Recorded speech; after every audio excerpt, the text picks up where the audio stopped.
साखी काल के 4 पत्र। एक चतुर व्यक्ति को काल से बहुत डर लगता था। एक दिन उसे चतुराई सूझी और काल को अपना मित्र बना लिया। उससे कहा, मित्र, तुम किसी को भी नहीं छोड़ते हो, किसी दिन मुझे भी गाल में धर लोगो। काल ने कहा, सृष्टि नाटक का ये शाश्वत नियम है, इसलिए मैं मजबूर हूँ। आप मेरे मित्र हैं, मैं आपकी जितनी सेवा कर सकता हूँ करूँगा ही। आप मुझसे क्या आशा रखते हैं बताइए। चतुर व्यक्ति ने कहा, मैं इतना ही चाहता हूँ कि आप मुझे लेने पधारने के कुछ दिन पहले एक पत्र अवश्य लिख देना, ताकि मैं अपने बाल बच्चों को कारोबार की सभी बातें अच्छी तरह से समझा दूं और स्वयं भी भगवान के भजन में लग जाऊं। काल ने प्रेम से कहा, ये कौन सी बड़ी बात है, मैं एक नहीं आपको 4 पत्र भेज दूंगा। मनुष्य बड़ा प्रसन्न हुआ, सोचने लगा कि आज से मेरे मन से काल का भय भी निकल गया। मैं जाने से पूर्व अपने सभी कार्य पूर्ण करके जाऊंगा तो देवता भी मेरा स्वागत करेंगे। दिन बीतते गए, आखिर मृत्यु की घड़ी आ पहुंची। काल अपने दूतों सहित उस चतुर व्यक्ति के समीप आकर कहने लगा, आपके नाम का वारंट मेरे पास है मित्र, चलिए, मैं सत्यता और दृढ़ता पूर्वक अपने स्वामी की आज्ञा का पालन करते हुए एक क्षण भी तुम्हें और यहाँ नहीं छोड़ूंगा। मनुष्य के माथे पर बल पड़ गए, भरीकुटी तन गई और कहने लगा, धिक्कार है तुम्हारे जैसे मित्रों पर। मेरे साथ विश्वासघात करते हुए तुम्हें लज्जा नहीं आती। तुमने मुझे वचन दिया था कि लेने आने से पहले पत्र लिखूंगा।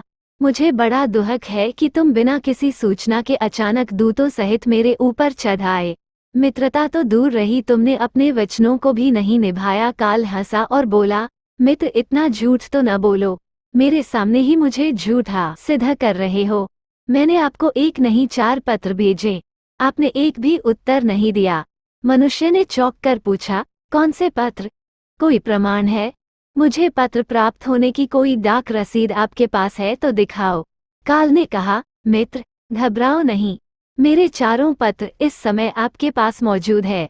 मेरा पहला पत्र आपके सिर पर चढ़कर बोला, आपके काले सुंदर बालों को पकड़कर उन्हें सफेद कर दिया, और ये भी कि सावधान हो जाओ, जो करना है कर डालो।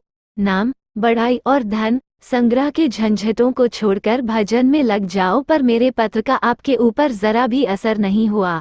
बनावटी रंग लगाकर आपने अपने बालों को फिर से काला कर लिया और पुनः जवान बनने के सपनों में खो गए। आज तक मेरे श्वेत अक्षर आपके सिर पर लिखे हुए हैं। कुछ दिन बाद मैंने दूसरा पत्र आपके नेत्रों के प्रति भेजा। नेत्रों की ज्योति मंद होने लगी, फिर भी आंखों पर मोटे शीशे चढ़ाकर आप जगत को देखने का प्रयत्न करने लगे।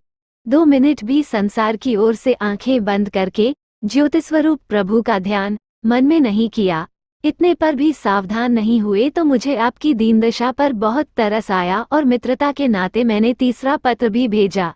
इस पत्र ने आपके दांतों को छुआ, हिलाया और तोड़ दिया, और अपने इस पत्र का भी जवाब न देखकर और ही नकली दांत लगवाए और जबरदस्ती संसार के भौतिक पदार्थों का स्वाद लेने लगे।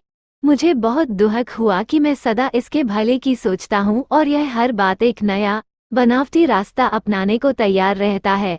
अपने अंतिम पत्र के रूप में मैंने रोग, क्लेश तथा पीड़ाओं को भेजा, परंतु आपने अहंकार वश सब अनसुना कर दिया। जब मनुष्य ने काल के भेजे हुए पत्रों को समझा तो फुट फुट कर रोने लगा और अपने विपरीत कर्मों पर पश्चाताप करने लगा। उसने स्वीकार किया कि मैंने गफलत में शुभ चेतावनी भरे इन पत्रों को नहीं पढ़ा। मैं सदा यही सोचता रहा कि कल से भगवान का भजन करूंगा, अपनी कमाई अच्छे शुभ कार्यों में लगाऊंगा, पर वह कल नहीं आया। काल ने कहा, आज तक तुमने जो कुछ भी किया, राग, रंग, स्वार्थ और भोगों के लिए किया।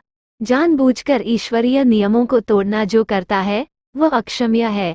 मनुष्य को जब बातों से काम बनते हुए नजर नहीं आया तो उसने काल को करोड़ों की संपत्ति का लोभ दिखाया। काल ने हंसकर कहा, यह मेरे लिए धूल है। लोभ संसारी लोगों को वश में कर सकता है, मुझे नहीं। यदि तुम मुझे लुभाना ही चाहते थे तो सच्चाई और शुभ कर्मों का धन संग्रह करते। काल ने जब मनुष्य की एक भी बात नहीं सुनी तो वह हाय हाय करके रोने लगा और सभी संबंधियों को पुकारा, परंतु काल ने उसके प्राण पकड़ लिए और चल पड़ा अपने गंतव्य की ओर।